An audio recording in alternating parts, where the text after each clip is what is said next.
If you were to speak to any athlete or any heavy lifter about rest and recovery, they would tell you that it is an imperative part to their process to being a good athlete. There are two aspects to rest and recovery that for some reason the average person thinks that they're immune from, but we're not. And I'm going to explain these two things to you because athletes do it, and you don't have to be an athlete for this to benefit you. Actually, we would be very well informed and wise to implement this in our own lives. And this is not what the average person is pushing for you to be doing. So you need to hear it. Hey, I'm Priscilla. I'm a Houston, Texas nurse, and I'm going to help you take action today for a healthier tomorrow. If you want to improve your health, if you want to be strong as you age, we know we need to have good muscles. We need to have a healthy cardiovascular system, and we also need to have strong bones, of course. And so athletes do this, but in order to do so, they implement two things around movement and nutrition.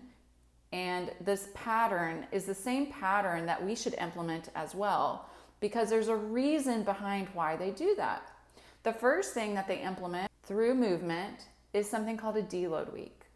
And a deload week is a week where you are taking a break from the scheduled programming of your workouts. And here's a good example. This is not the only way, but the most efficient way to build muscle is through something called progressive overload.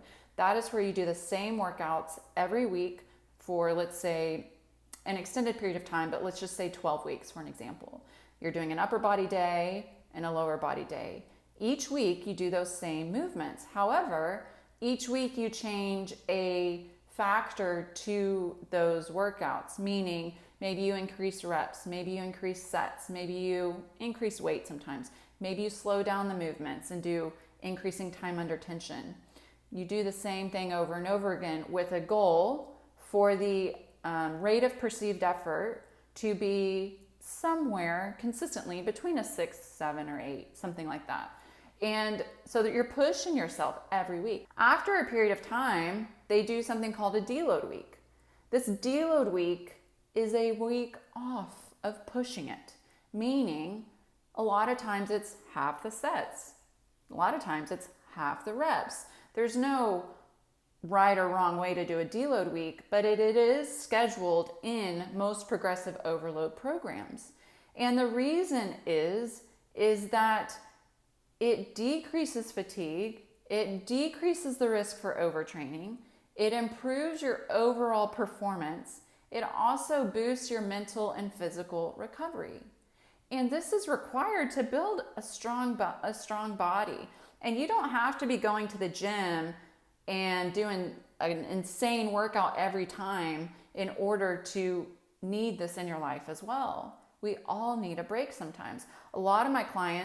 Most of my clients do a progressive overload template as well. Sometimes, most of them, we don't even implement a deload week because life happens. People take a vacation, they take a break, maybe they're not as consistent, whatever. But that is productive. Those weeks are very productive, just as, if not more, productive than the weeks where you're pushing it. Anybody who knows anything about building strong muscle knows you have to take a break. And for some reason, we think that we have to constantly be doing more and more and more in order to see progress. You don't. You need a break too.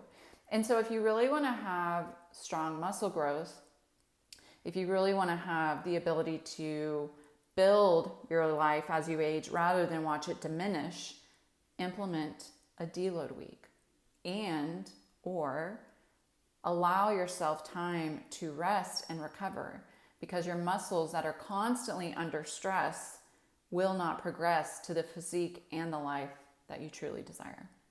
And then the second aspect to this is nutrition. So athletes know that nutrition is not something where they need to constantly be in a negative energy balance. They know that nutrition is a source of refueling an engine that they are requiring a lot out of.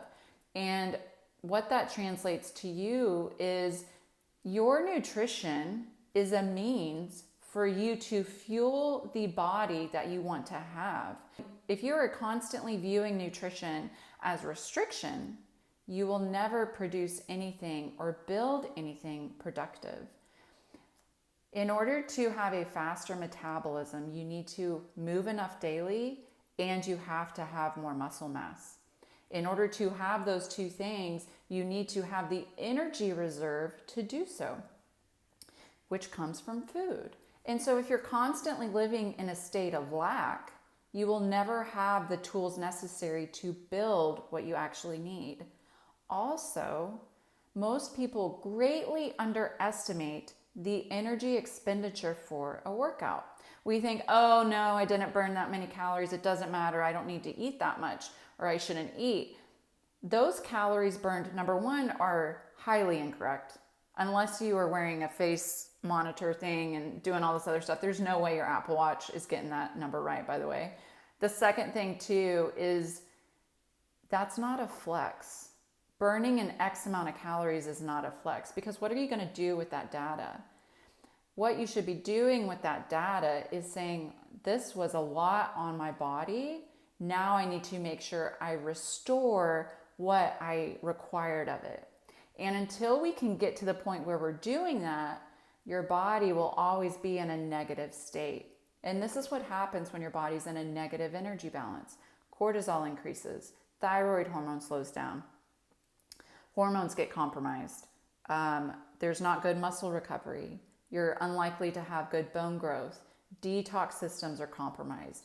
All these things trickle down to more disease, less production of muscle, less growth of these other things. Bowel movements get compromised too, by the way. So that's not health and wellness.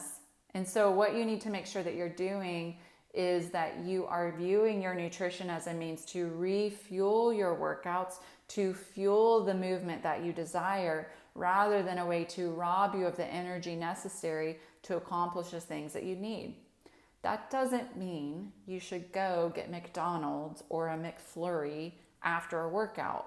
It doesn't mean you need to have a sleeve of cookies for breakfast. But what it does mean is that you need enough calories, enough carbohydrates, enough protein, fat, and color in your nutrition in order to fuel the health and vitality that you desire. Rest and recovery. Athletes do it, and you should too. This is a pattern for success. The pattern that is not for success, overtraining, because we know people will get injured. Maybe you have yourself. Underfueling. People get injured. Maybe you have yourself. So you might ask yourself, are you doing too much, and is it robbing you of being consistent? Have you taken a break lately? Should you take a break lately? Do you enjoy your workouts? Are they helping you achieve the physique and balance that you desire? If not, maybe it's time to reassess. With your nutrition, you might ask yourself, am I fueling nutrition as a way to rob my body of the fuel it needs to accomplish what it needs to accomplish to age well? Or am I viewing it as something that can ultimately be the fuel that I need to transform my life? And so constantly living in a negative balance, it's not going to build anything. It's actually going to break it down. You deserve to have rest and recovery. And if you have any questions, feel free to comment below. Or if you need more one-on-one help, you can go to my homepage and apply to join my one-on-one coaching program, where I provide nutrition, movement, and lifestyle changes to help you do so. Hope this was helpful, and take care.